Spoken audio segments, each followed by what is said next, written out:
Lutherans are not officially Universalists, and Luther was not a Universalist, nothing like that. But there are central themes in the Lutheran faith that really lend themselves to Universalism.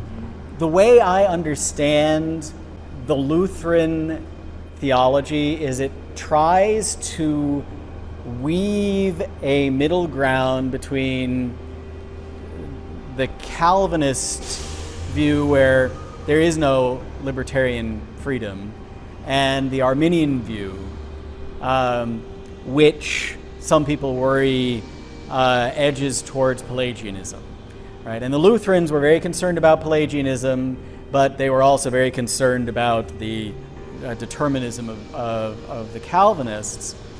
And so their idea, as I understand it, was that human freedom comes into play only in terms of rejecting God's grace. So the idea is, if you're saved, it's because you did nothing. If you're damned, it's because you rejected. Right? And so you can imagine, by the metaphor, you're sick, and the doctor comes with the medicine, pries open your mouth, sticks the medicine in your mouth, closes your mouth, and walks away. Well, God wouldn't walk away, but for the sake of the metaphor. If you then continue to do nothing, the medicine will dissolve on your tongue and cure you.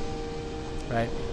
The only way you aren't saved is if you spit it out.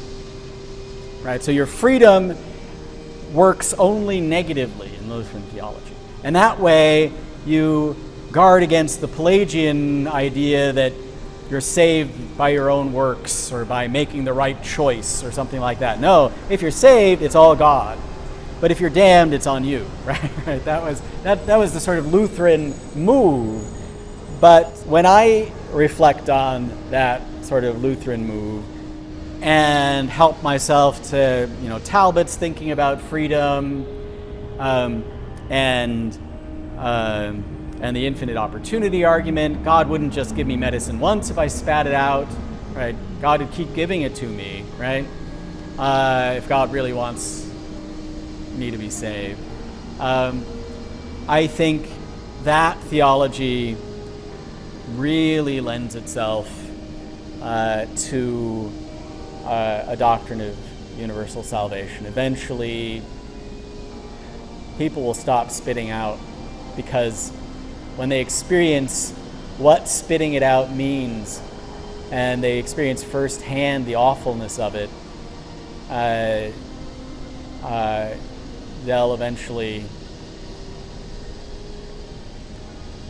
they don't even have to take the medicine.